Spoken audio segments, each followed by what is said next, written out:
Good evening, everyone.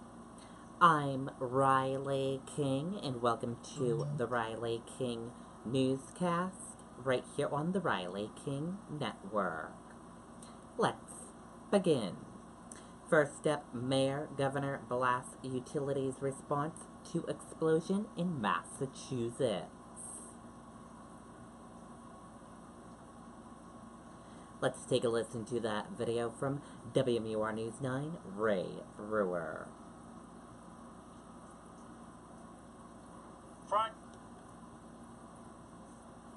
Pushed out the door when it matters most. For more than a decade, he's been right there, everywhere. And when American jobs are on the line, he leads the charge. ABC's World News Tonight with David Muir is America's most watched newscast, and we thank you. Morning, South Lawrence resembled a ghost town, but there was evidence of the destruction to that section of the city on Thursday.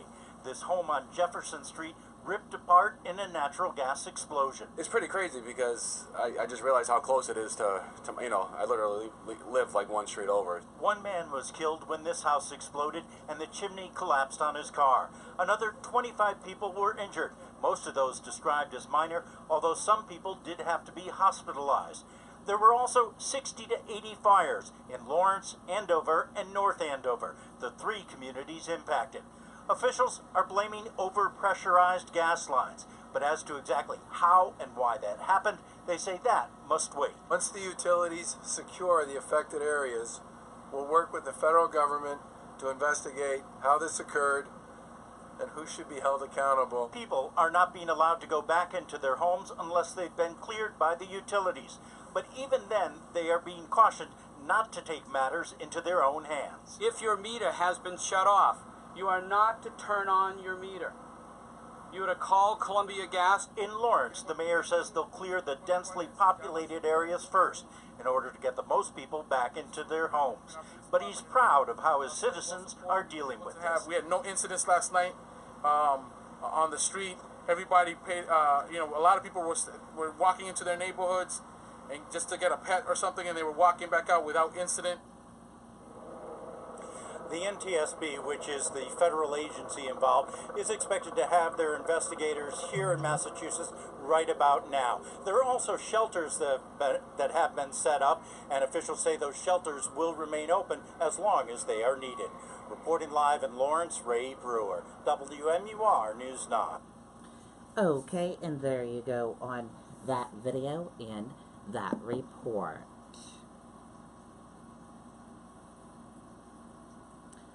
Baker declares state of emergency for Merrimack Valley.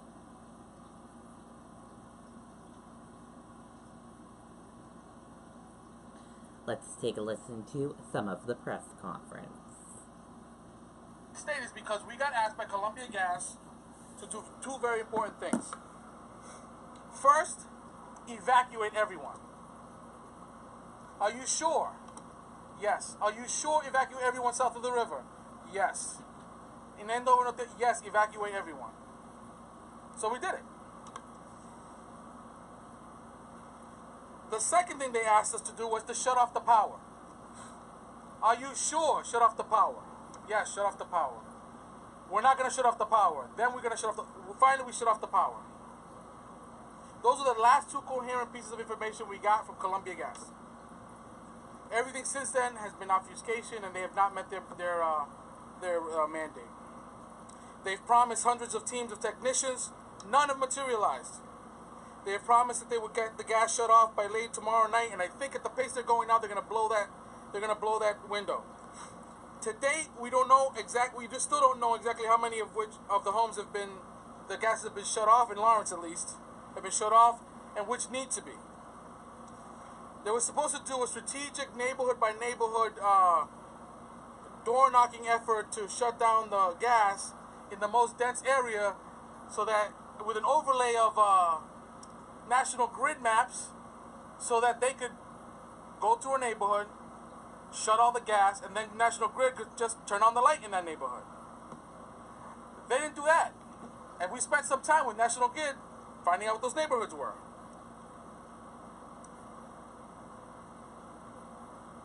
They wasted last night calling the other utilities to come in. My understanding is because they did not want to foot the bill for them to be here. I have not been told otherwise. So they waited to the last possible moment, I'm not sure how much they saved in the interim, to call in and specifically ask, because that's the way the agreement is. They have to specifically ask National Grid and what's the other? And Eversource. They have to ask for the help. But then they foot the bill. So they waited to the last possible moment for that to happen. So they wasted all last night. We had, how many pieces of equipment, Chief? 60? I had over 60. We had over 60 apparatus ready to go into the neighborhoods overnight.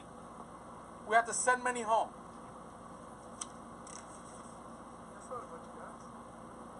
That's a lot of people. They wasted, okay, so they wasted today by not having a plan in place to deploy people to the city in an organized manner. There are people now, I'm sure that now you can go to the neighborhood, you're going to find trucks. But when we were going through with the senator and the governor, showing them the places where things had happened in the community, none could be found. None could be found. Okay, and there you go on that press conference. And Governor Charlie Baker has declared a state of emergency for the Merrimack Valley after a series of natural gas explosions killed a teenager, injured at least 16 others, and left dozens of homes in smuggle ruins. Baker also said Eversource would be taking the lead in work being done to stabilize the gas system, get residents back in their homes, and restore gas service to affected parts of Lawrence, North Andover, and Andover.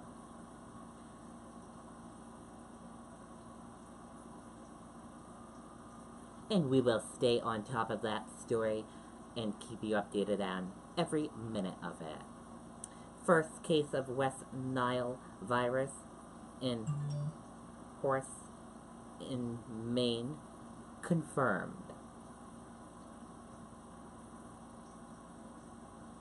A horse in York County has tested positive for West Nile virus, according to the Maine Department of Agriculture, Conservation, and Forestry. The horse showed signs of the virus last week before testing positive. The horse, which is recovering and receiving care, was not vaccinated against West Nile, officials said. This is the first confirmed case of West Nile virus in horses in Maine on record, the MDACF said in a news release. The virus is transmitted through a bite of an infected mosquito. A pool of mosquitoes tested positive for West Nile virus last month. And let's take a look at your U.S. stock market and see how your U.S. stock market closed for this Friday evening. And here's a look at your U.S. stock market right now. Your Dow Jones Industrial Average closed in the green and went up. Your Nasdaq closed in the red and went down. S&P 500 closed in the green and went up. CNBC IQ 100 closed in the green and went up. Gold closed in the red and went down. Oil closed in the green and went up. US 10-year closed in the green and went up. Euro/USD closed flat. And VIX closed in the red and went down. S&P 500 ekes out 5-day winning streak as chip makers rise. The S&P 500 posted a marginal gain on Friday to end the week as chip makers' stock rose. Gains were capped, however, as reports said President Trump wants to move forward with tariffs on $200 billion in China's goods. At least 4 dead as Florence pounds Carolina coast.